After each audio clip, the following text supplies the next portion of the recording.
to Ready, Set, Go Real Estate Investing Podcast, presented by Brandon Elliott.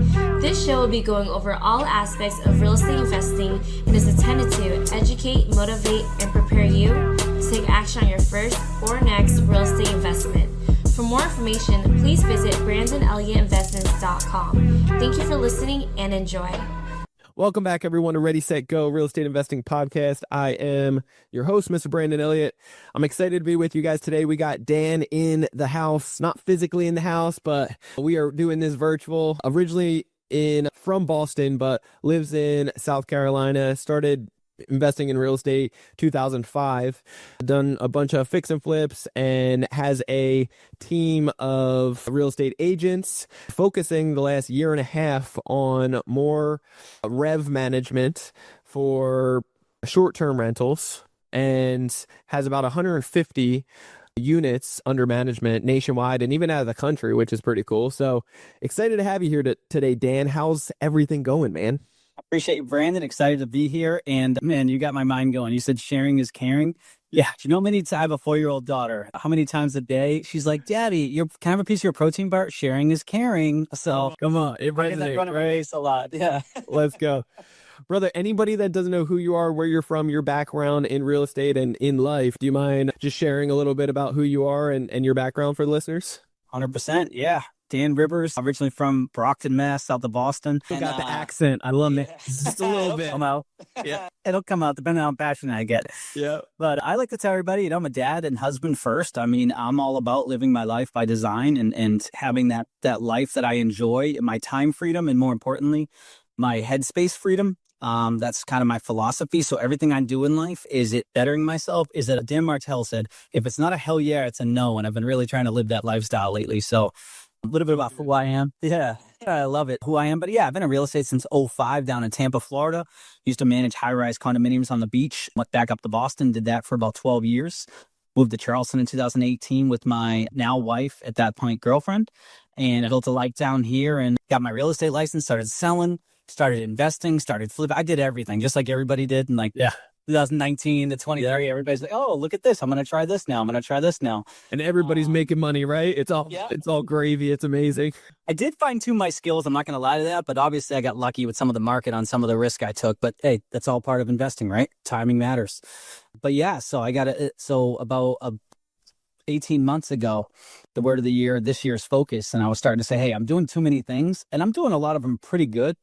But you know what? It's time to be great. I want to just be great. So I stopped flipping, stopped doing a lot of my other activities, and I solely focus on, I got real estate sales team that can handle that. I focus on Synergy Stays, which is our short-term rental revenue management company. Cool. My partner is an absolute genius in this. He's been doing it for 10 years. Our team's really well-versed in it, and it's something I believe in. I can scale it, do it anywhere in the world, and have fun doing it. So yeah, that's my story. I love it. You also, and if you don't mind sharing, I know this is more personal, but I think you mentioned have a heart valve, right? Yeah, mechanical heart valve. So yes. Talk to me about that. What is that? Trials, tribulations along the way. How does that come about, and how does that affect the day to day? Yeah, I think it definitely shapes my mindset. This guy, Ben Newman, one of my coach, talks about your burn all day long. And if you really have a burn and that drive and desire to be successful, you're going to have it.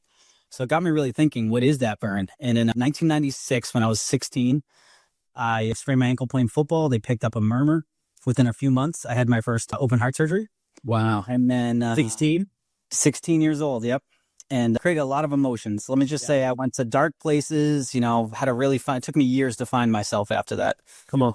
But the good thing about it is, after I grew out of, a certain phase of my life, by 29 years old, I had to have heart surgery again, and they replaced it with a mechanical valve. So fun fact, you can hear me tick. Oh man, not the greatest at the airport, but yeah, this is great. Oh man, hey man, that's funny. I love that. That's good. Humor. I love it. So good. But it's given me that outlook on life of I'm not afraid to go for it. I'm not afraid to go big. I'm not afraid to build something amazing. Come on. Why not? We live one life. I should be gone right now. The fact that I'm still alive is something amazing. So it just gives me that motivation, that burn. Man, I love it. I can tell that you invest highly into yourself, and you can just tell, you can just catch the atmosphere when somebody isn't going to settle for less. They've already drawn the line in the sand. They've already said enough is enough. Like, I'm going to play full out. We only get this one life. And so talk to me about mindset for a second. And I don't talk about mindset too much, but I can tell, like, you've obviously invested a lot into yourself and focused on mindset.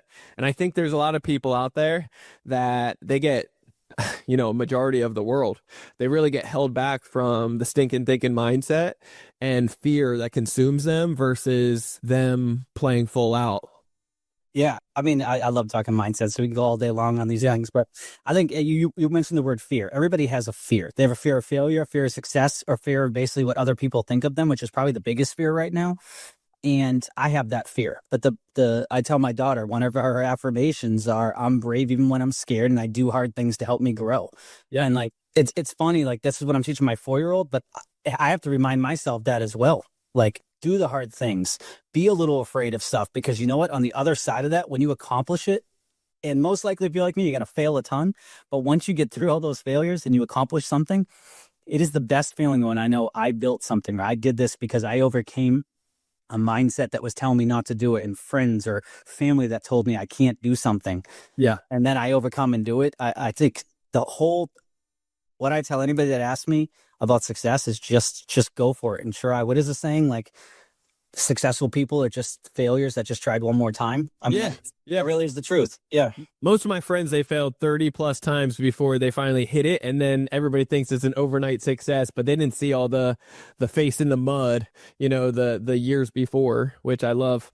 I think Zig Ziglar says something like, fear, every single person has it. Successful people have it, get consumed by it, and all the other things. The difference is successful people just don't let that hold them back from keep pushing forward, right? Yep. And finishing what they set out to do. And so I think that's such a key piece there that I can just 100%, like, that's part of my testimony of, I got to a point where enough is enough. I'm okay with failing. Like, I'm okay. Just like, I'd rather fail now and get things done and take action, fail forward, at least not live with regret. And I think a lot of people hold themselves back even with that initial step, which sucks at the end. And one thing that I've implemented over the past year is, not only am I okay with failing, like, any challenge or hardship that comes my way, I'm now thinking it to be part of my world and to come my way. Like, if I don't know, if a flip goes bad, if whatever the case happens, back in the fast, or we have a struggle, I say thank you. It's just a way for me to grow and learn, because you don't learn off wins. You learn off losses. You learn off the pain. Yes. So I'm now changed my mentality to whatever happens, I'm going to say thank you. I'm going to hit it head on. I'm going to overcome it. And guess what? Probably in 2 or 3 years, I'm going to forget it even happened. It's so good. Yeah. It like gets you to that next level. You should start getting excited. Like, man, this 6-figure loss right here, I can't, thank you so much, because I can't wait for my $1 million loss, that lesson, so, because then it's next level to the 10 million. There's just different levels to it. I absolutely love that. I think it's a very key ingredient, that mindset, and yeah, just pushing forward. It's good. Someone told me, well, on the mindset stuff with this, because I know you probably want to talk about other things too, but I love this conversation of someone had said, you only have to get rich once, as long as you don't screw it up and lose it all. Yeah. But like, you only have to get rich once. So you just keep on swinging and swinging and swinging until you get that one big hit. And then from there, just don't lose it. Just build off of that and progress and be better. So yeah, it's okay if you have all those losses that you built up. Like, all you need is that one big win, and it's all worth it. Yeah. I actually have a friend that, they were thriving a few years ago and made 20 million a year and did it for a couple of years and made Inc. 500, all types of things, like wild stuff. And the last couple of years has been huge struggles and a lot of a setback. But that information, that knowledge that they've gained to be able to get to that point, that's something you can never take away. Money will always come and go, but that experience, now they're equipped with doing it again. They know what it looks like. They know how to be able to maneuver through it. And so it's exciting to see that type of mindset and pushing through. And a lot of things, I forget what I believe the percentage is like 95% or something of the negative stinking thinking thoughts that come into our brain. A majority of those never actually take place. Yep.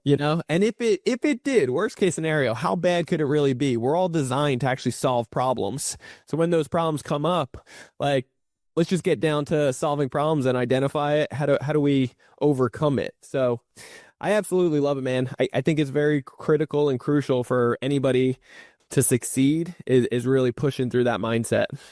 Well, and if you're in real estate right now and you're listening to this and you're like, oh, I want to get started, or I just get started and it's been really hard. Yeah. This is a very difficult time. So this is just awesome time to build that knowledge, that base. Because if you could win even a little bit right now, when things turn, you're going to win big time. So stay patient. Stay patient. Yes. Yep. That's so good. So talk to me about real estate. You've been doing it for 2025, or sorry, you just started.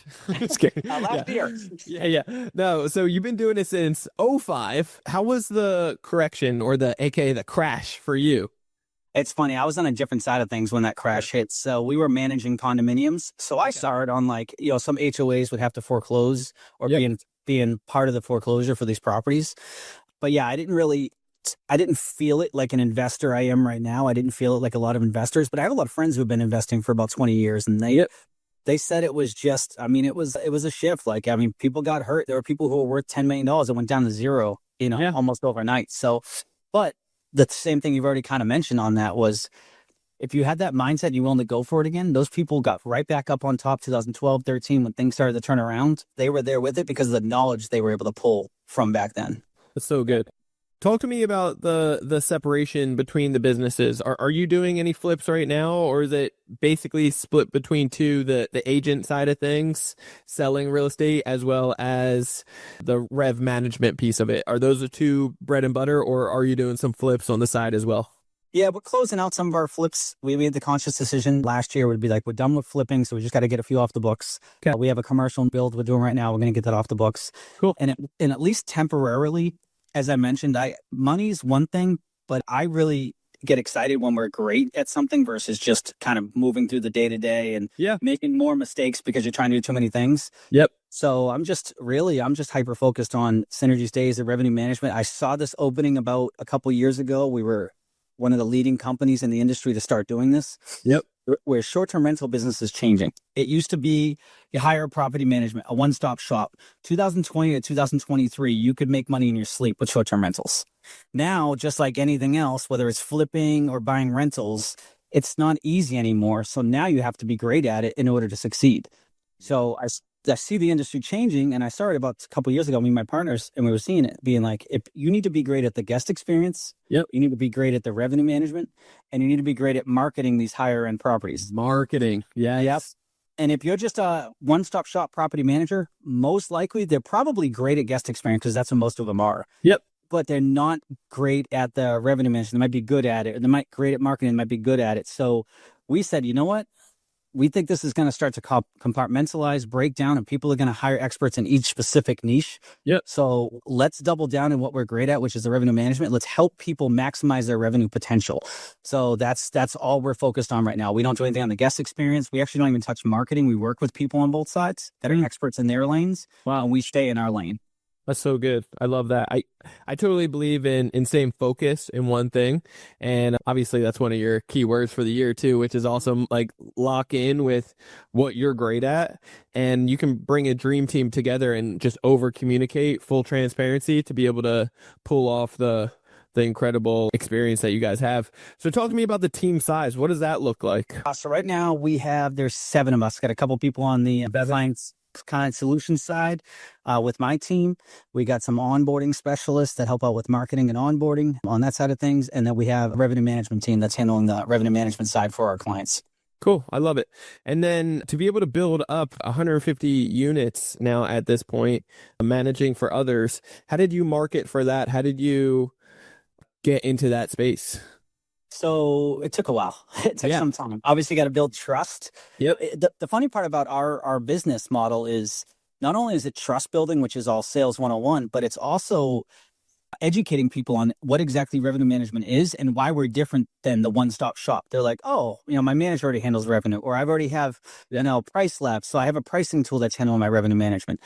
And trying to educate someone on how that industry is changing is so key. So it's been gradual growth. It's been, going to events, talking to people, being involved in masterminds. I'm sure you talk about this all the time, but networking, just being in the rooms, talking to people, letting them know what you do. And then just as equally as important is providing an amazing service. So we're not the cheapest. We don't claim to be the cheapest. We want to be someone who goes 4 levels deeper than your average revenue manager. So we're out doing comprehensive revenue strategy approaches, meaning non-pricing levers, as well as pricing levers. Everybody knows pricing. We're going to price your property on, Airbnb, VRBO. Yep. We're going to use some merchandising, meaning we're going to use some of the discounts and those levers to pull so that we could make someone feel like they're getting a deal where you're going to be booked quicker than someone who has the same exact nightly rate, but they're not doing the merchandising part. We're going to help you on non-pricing levers, like what's your cancellation policy? Let's optimize your listing. Like your average length of stay. We're going to talk about your reviews, your bio, and there's so many different facets to your property that may not necessarily be the pricing part, but they're absolutely important to maximizing your the opportunity for your property. I love that. What other softwares would somebody need to really set themselves up for success that maybe others out there aren't utilizing for Airbnb, short-term rentals? Yeah. So, it just depends on where you're at. Like I kind of started talking about is like, hey, are you going to handle the guest experience and partner up with someone, like us on the revenue side? Are you going to handle the revenue side and partner with someone on the guest experience side? And then what do you need from there? So I'll talk about our end of things. So our pricing tech that we use is Price Labs. Yep. We also have a couple other softwares that we use like Rank Breeze and things of that nature to see where people, stand on their rankings. Sure. Because no matter how well you price your property, if you're on page 8 or 10, you're not getting booked. Not good. Yeah. Not getting booked. So yeah, it just really depends. And right now there's so much technology out there when it comes to guest communications, property management software, things. The one piece of advice I'd give anybody is if you're starting off or if you have a few properties, don't try to do everything at once. Just take it in order. Make sure your guest experience or communication is by far the best you can be in the game. Come on. And then partner with someone in the other areas, whether it's like partner with someone that knows marketing, revenue management, or if you like the revenue side, partner with someone that can give the best guest experience ever. And then you could take care of your pricing levers and all that. So just figure out who that is and work with them and then just be the expert in your area. So good. Now you mentioned you're not the cheapest. Roughly, what does that look like for you guys? Because I know that you gave me a tip earlier that maybe you would be open to sharing with the public here, but there's a strategy that you actually helped add an additional covering basically of 1 whole year of kind of the service fee that you guys naturally charge. So what does that look like? And then if you don't mind sharing the tip for some of the audience. Yeah. You can go on our website, synergystayslocal.com, and you can see pricing. We have a whole pricing structure there, but it starts at anywhere from, $175 to $250 a month. For larger operators with 50 plus units, we actually have, special pricing for that we talk outside of that. Cool. All the pricing tiers are right in there. And we have a detailed checklist of everything that you get from us for that fee. Cool. And we're right in line. We're not like super. I was going to say that's very reasonable. That's very reasonable. Yeah, exactly. Especially when, like you were just saying, so our revenue management team, they were working on something behind the scenes in January because anybody who has a short-term rental knows that a lot of weekdays get booked last minute. Yes. So we were seeing this and we were like, hey, how do we change that? How do we get bookings for weekdays further out so people aren't filling it last minute with huge discounts? Come on. So they implemented some good strategies when it came to those orphan nights, and they don't know every lever they pulled. My team's amazing. Yeah. But they implemented a few strategies on back end through Price Labs and Airbnb and VRBO. And they were able to get the average weekday occupancy up in the month of March for our clients up 23% year over year. And 23% just in 1 month. Oh my gosh. Come on. Just weekdays. The weekdays. So that got them about another, on average, anywhere between like $2,600 and over $3,000 extra just in that month for the weekday bookings. So most folks, based on the pricing, they're paying for our service in 1 month. That could literally be the difference between your business being profitable or not. Correct. It's like that's a big difference right there. I love that.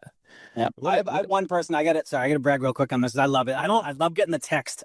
She has a property up in Outer Banks, and she made $120,000 last year. Come on. And already on the books this year, she has $145,000. This is a couple weeks ago on the books already for this year. So literally what you just said, just in the first quarter. Yeah, just well in the bookings for the year, but in the first Sure. quarter, she's Yeah, already yeah. got it all booked up. She's already beating last year by 25K, which was the difference between losing a little bit of money and now being profitable, which made me feel super happy. Oh my And gosh. Let's go. this is why people partner with experts in each area, because you can't look at a revenue management as an expense. Our whole goal is to drive revenue. That's all it is. That's so good. Yeah.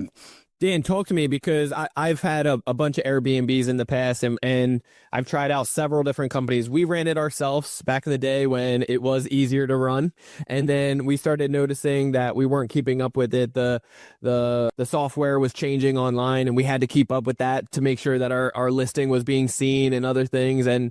And then eventually we hired on what we thought to be professionals to be able to handle things. And it just ended up being a nightmare and two different experiences, to the point that we said enough is enough.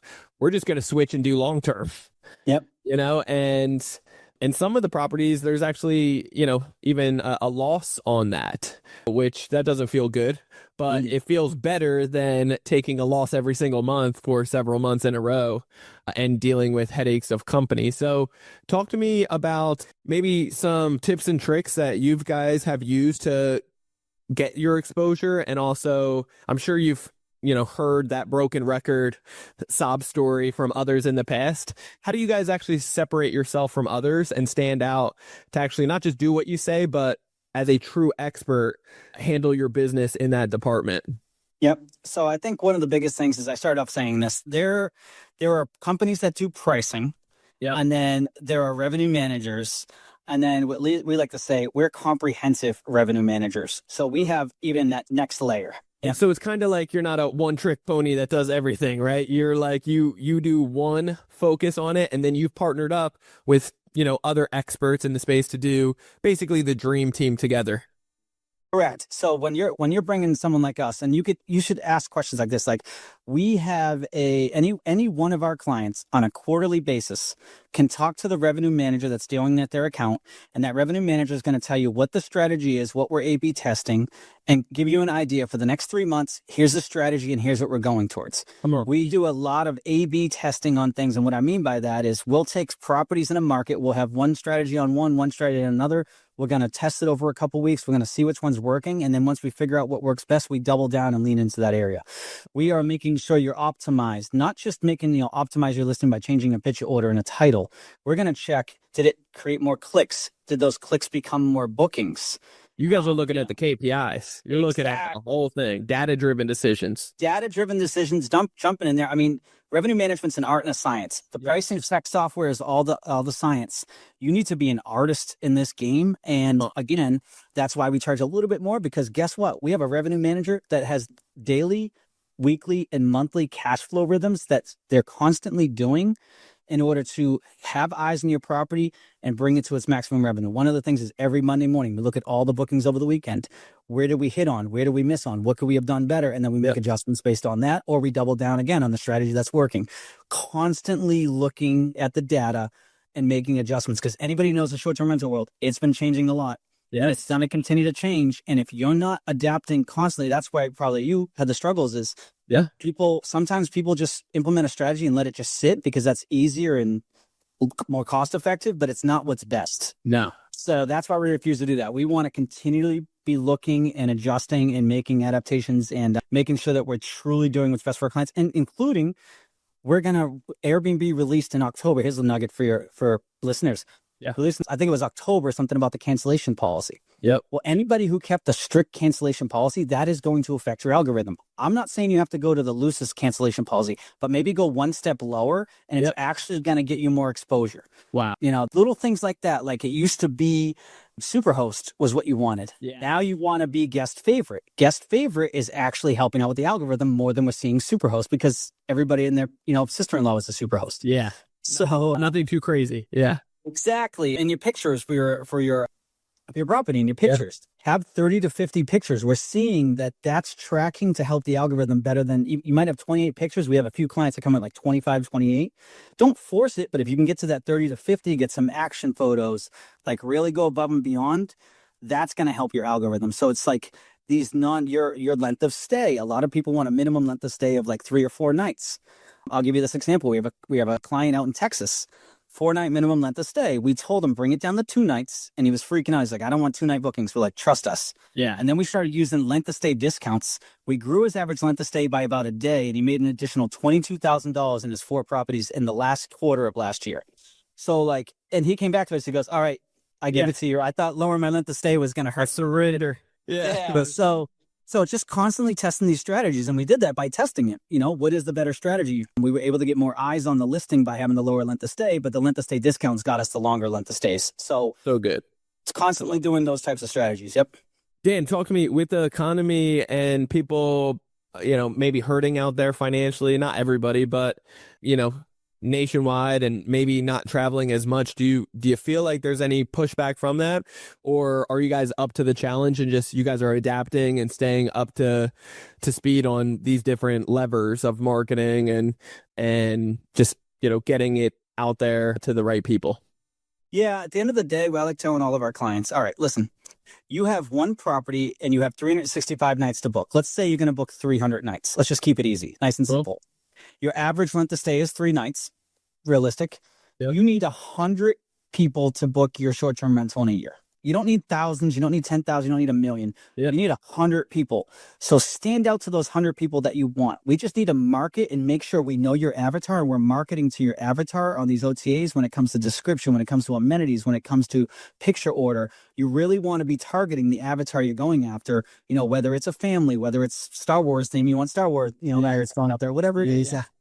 Like that is, so that's why we talk about merchandising. We look at our short-term rentals, as we do revenue management, as merchandising. We want to appeal to the right customer. We don't care, like pricing's pricing, but if you're not merchandising to appeal to that right customer, then you're missing out on possible revenue. So that is what I tell, you know, people that are in this or they're struggling. And we've seen in the market, and I think AirDNA gave this update last year of, you know, those luxury properties are actually doing a lot better than last year. And then the accommodation type properties or the lower end properties are struggling. Yep. So now it's not a flip. You don't need to have the nice kitchen pictures and all that stuff. Like, how can you stand out in your market? Do a market analysis. Call us up. We'll help you do a market analysis. Look at the things that you can do and add to your listing to help drive revenue. It doesn't necessarily have to be a pool or a hot tub.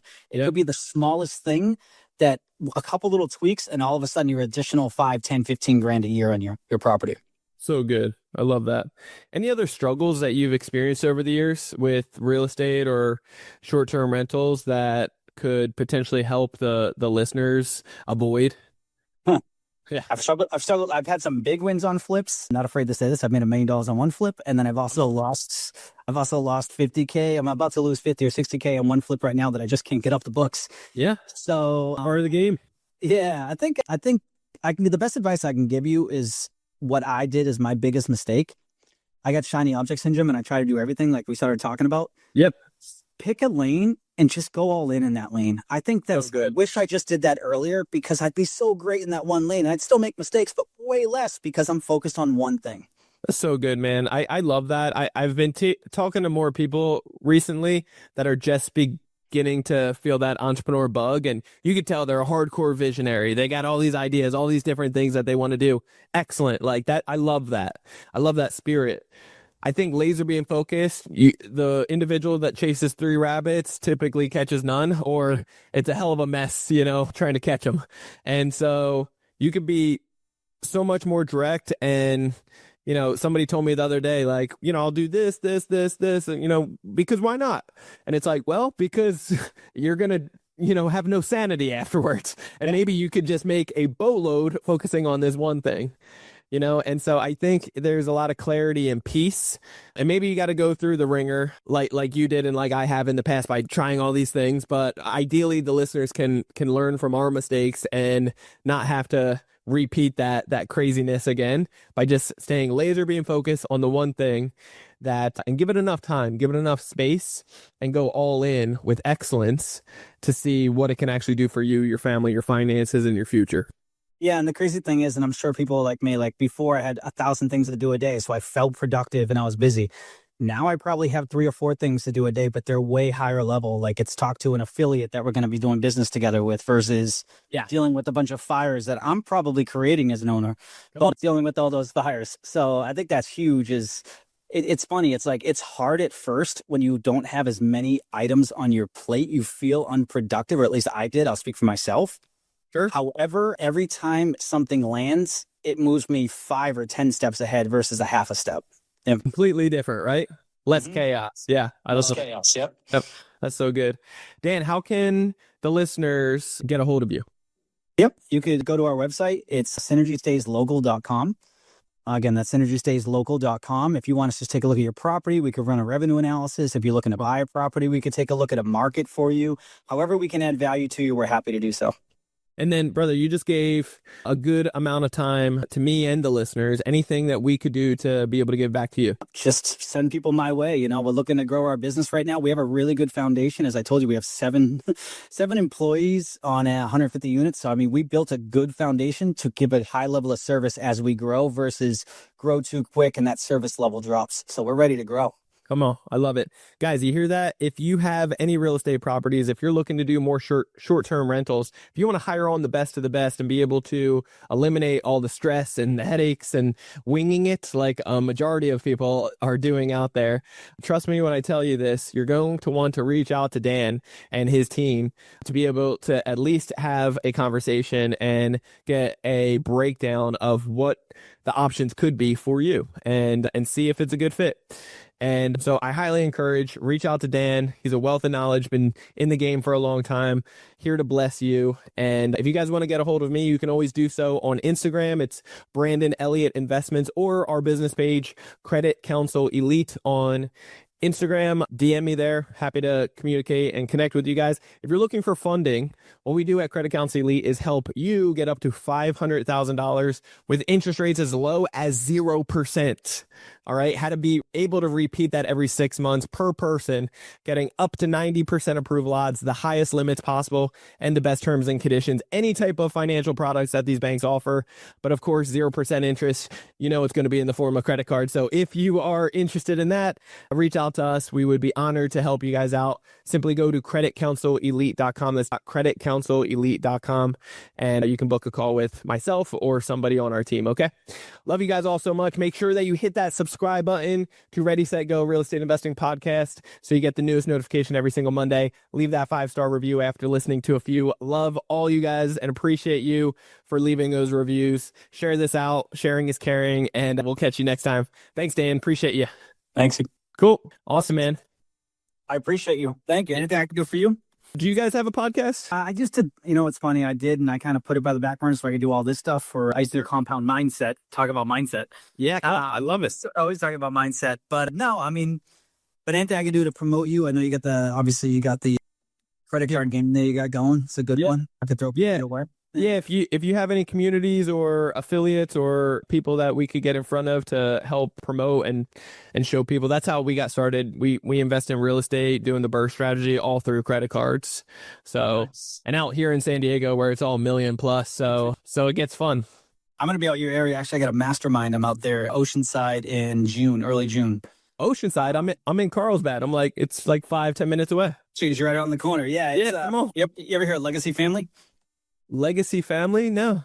Yeah, so we're going to be out there. We're going to be out there with some collective genius people and do a nice mastermind out there. Let's go.